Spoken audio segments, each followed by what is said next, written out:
Hello student, आज हम आपके सामने रिफ्लेक्शन ऑफ लाइट यानी प्रकाश का प्रवर्तन स्टार्ट कर रहे हैं। हमारे पास 10th में जो चैप्टर है फिजिक्स में, दो चैप्टर इंपॉर्टेंट है। एक होता है लाइट और दूसरा होता है करंट। यानी हमारे पास फिजिक्स अच्छा करना हो 10th में तो सिर्फ दो चैप्टर है, एक करंट होता है, दूसरा लाइट होता है। जो कि मैं फर्स्ट चैप्टर लाइट पढ़ा रहा हूं यानी प्रकाश पढ़ा रहा हूं, जो सबसे महत्वपूर्ण है। क्यों जी? क्योंकि इससे पॉलिटेक्निक में पूछता है, IITI में पूछता है और पारा मेडिकल में भी पूछता है, ठीक है, और क्लास 10th में भी पूछता है, ठीक है। चलिए हम लोग बात करते हैं यहाँ पे प्रकाश का प्रवर्तन। इतना जो है ये पॉलिटेक्निक, IITI और पारा मेडिकल के लिए है, लेकिन उससे हम लोग पहले बेसिक से समझते हैं जो हमारे पास बोर्ड में पूछता है क्लास 10th में। पहले इसमें क्या होता है, अपतित किरण क्या होता है, परिवर्तित किरण क्या होता है, अपतन कोण क्या होता है, परिवर्तन कोण क्या होता है, अपतन बिंदु क्या होता है, यानी सही से इस बात को हम लोग ध्यान देते हैं। अगर हमारे पास ये क्या है, मिरर है, ये क्या है, मिरर है, ठीक है। इसका पॉइंट अगर O पे मिलता है, ठीक है, तो जो भी अगर रे आएगा उसको इंसिडेंट रे बोलेंगे या अपतित किरण बोलेंगे। और जो मिरर से टकराने के बाद जो रिफ्लेक्ट होगा उसको रिफ्लेक्टेड रे बोलेंगे, या तो उसको परिवर्तित किरण बोलेंगे। क्या बोले हैं, अपतित किरण क्या किसको कहेंगे बताइए?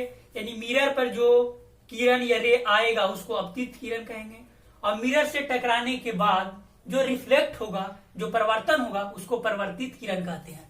अब तो समझ गए अपतित किरण क्या होता है। जो मिरर पे रे आता है उसको अपतित किरण कहते हैं, और जो मिरर से टकराने के बाद जाता है उसको परिवर्तित किरण कहते हैं। अब बात करते हैं अपतन कोण। अपतन कोण क्या होता है, आप सही समझिए। यानी अपतित किरण परिवर्तित किरण पे हम लोग बीच में एक डालते हैं लंब, जिसको बोलते हैं अभिलंब भी बोलते हैं, ठीक है। और जो लंब होता है परपेंडिकुलर होता है 90 डिग्री, सरफेस के परपेंडिकुलर होता है, सरफेस के परपेंडिकुलर होता है, 90 डिग्री होता है, ठीक है। यहां पर देखिए अभिलंब और अपतित किरण के बीच, अभिलंब और अपतित किरण के बीच बनने वाले कोण को अपतन कोण कहते हैं। आप सही से सुनिए, अपतित किरण और अभिलंब के बीच बनने वाले कोण को अपतन कोण कहते हैं, और परिवर्तित किरण और अभिलंब के बीच बनने वाले कोण को परिवर्तन कोण कहते हैं, ठीक है। आप तो समझ गए। अब इसमें दो इसका लॉ होता है, इसका रूल होता है दो।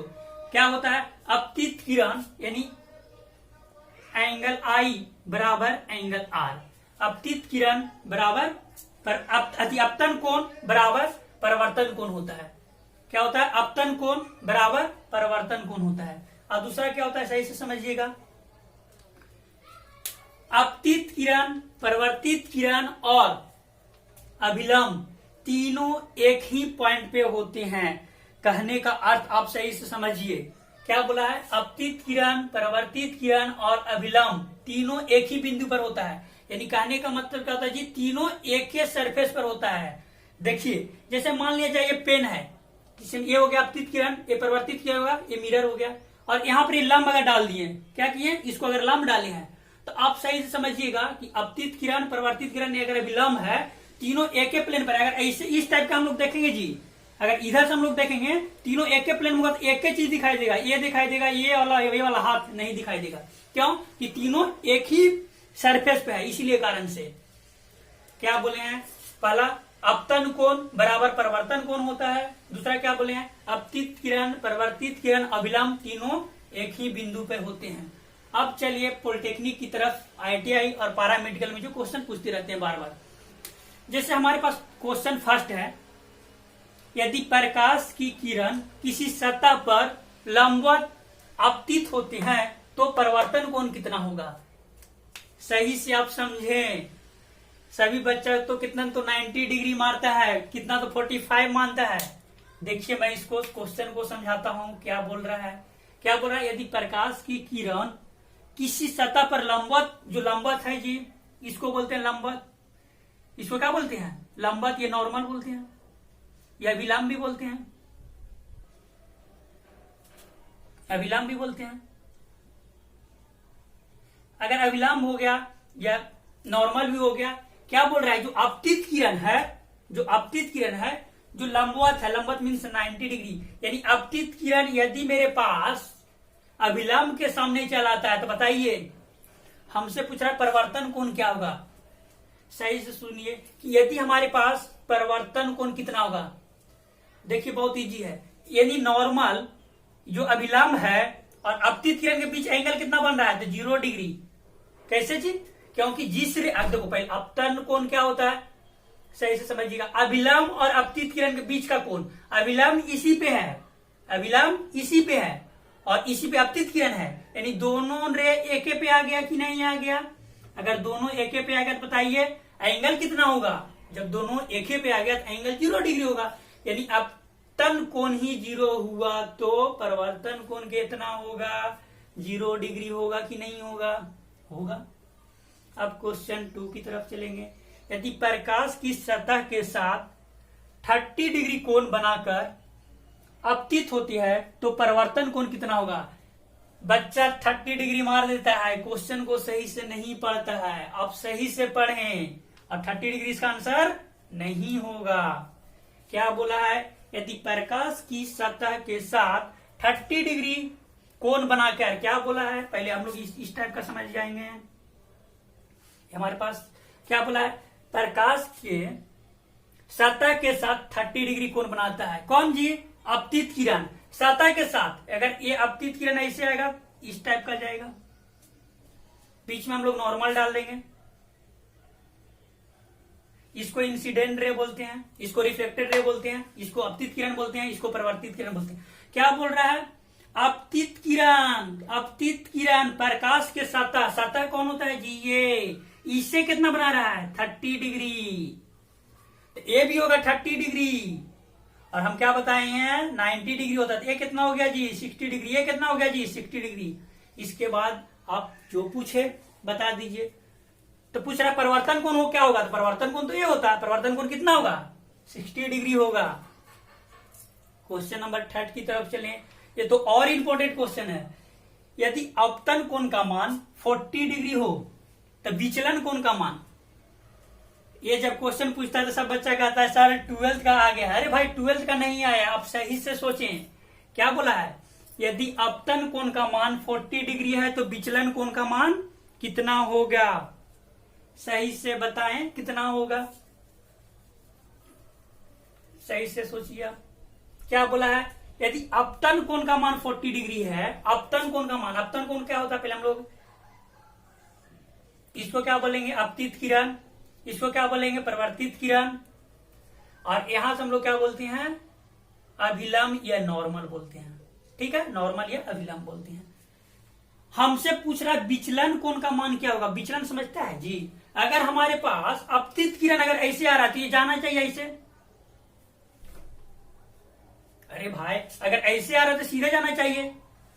विचलन मतलब डाइवर्ट कितना हो जाता है, विचलन मीन्स डाइवर्ट होना, कितना डाइवर्ट होता है। अपतन कोण का मान 40 डिग्री, अपतन कोण कौन होता है जी, अपतन कोण का मान ये वाला था 40 डिग्री, अपतन कोण का मान ये 40 डिग्री होता है। हमसे पूछ रहा है विचलन कोण का मान क्या होगा, यदि ये 40 हो गया जी तो ये कितना होगा, ये 40 हो गया। विचलन का मतलब क्या हुआ, यदि अपतित किरण आया तो सीधे जाना चाहिए, लेकिन गया कहां जी, ये तो यहां तक ले गया। अब जानिए ये स्ट्रेट लाइन हुआ सीधा कि नहीं हुआ, और स्ट्रेट लाइन का सम कितना होता है 180 डिग्री, ये हो गया कितना जी 40, ये कितना होगा 40, तो ये कितना होगा यहां से लेकर यहां 100 डिग्री। ये पूछता है तो क्लास 12th का बच्चा समझता है, अरे भाई थोड़ा सा दिमाग लगाओ बन जाएगा। अब क्वेश्चन नंबर 4 की तरफ चलेंगे हम।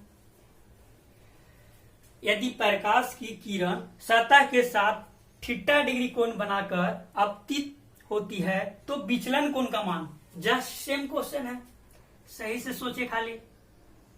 ये नॉर्मल हो गया, ये अपतित किरण हो गया, ये परिवर्तित किरण हो गया, और ये अभिलंब हो गया, ठीक है। ये क्या हो गया अभिलंब हो गया।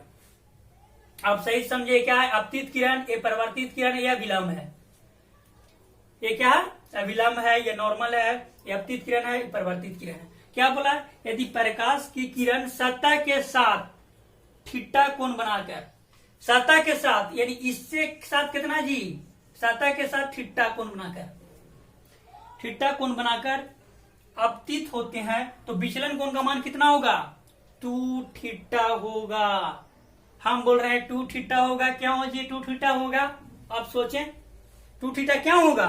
अब सही से सोचें, क्योंकि अगर ए थीटा हुआ तो टोटल यहाँ से 90 डिग्री होते कितना हो जाएगा जी? 90 डिग्री माइनस थीटा होगा कि नहीं होगा? अगर ए 90 डिग्री माइनस थीटा होगा तो ये कितना होगा जी? 90 डिग्री माइनस थीटा होगा। ए थीटा ये भी थीटा होगा। हमसे पूछ रहा है क्या कि विचलन कोण का मान क्या होगा? अभी हम बताएं क्या कि अगर अपतित किरण इस टाइप का रहते जाना चाहिए सीधा जी, डाइवर्ट कितना हो गया? यानी यहां से लेकर यहां का वैल्यू हम लोग बात कर रहे हैं। आप देख लीजिए ये हमारे पास सीधा अगर ये स्ट्रेट लाइन बना कि नहीं बना तो तब बता दीजिए 90 degree minus theta plus 90 degree minus theta बराबर कितना होना चाहिए जी? यानी इसका वैल्यू हमको निकालना है यहां से लेकर यहां। ठीक है, अगर हमारे पास क्या लिखे हैं 90 degree minus theta plus 90 degree minus theta, अगर ये हमारे पास यहां से लेकर यहां होगा ना, लेकिन विचलन कौन कौन होगा? यदि हमारे पास विचलन कौन कौन होगा, सही से सोचें, विचलन कोण का मान कितना होगा? यानी डायरेक्ट हम लोग क्या करेंगे 180 में से ये कितना हो जाएगा? 180 के बराबर हो जाएगा। अब इधर क्या जाएगा 180 में से 180 चल जाएगा, सिर्फ बचेगा कितना? 2 थीटा हो गया। यानी थीटा आंसर नहीं होगा। बच्चा बताता सर थीटा होगा। आंसर क्या होगा इसका? 2 थीटा होगा। और इसको नोट पॉइंट में याद कर लें। क्या करेंगे? यदि सतह के साथ थीटा डिग्री हो तो विचलन कोण 2 थीटा होता है। यदि सतह के साथ थीटा डिग्री हो तो विचलन कोण 2 थीटा होता है। और इससे इंपॉर्टेंट हम लोग परिवर्तन पढ़ेंगे और उसके बाद मिरर का यूज जो पॉलिटेक्निक में बार बार पूछता है। ठीक है।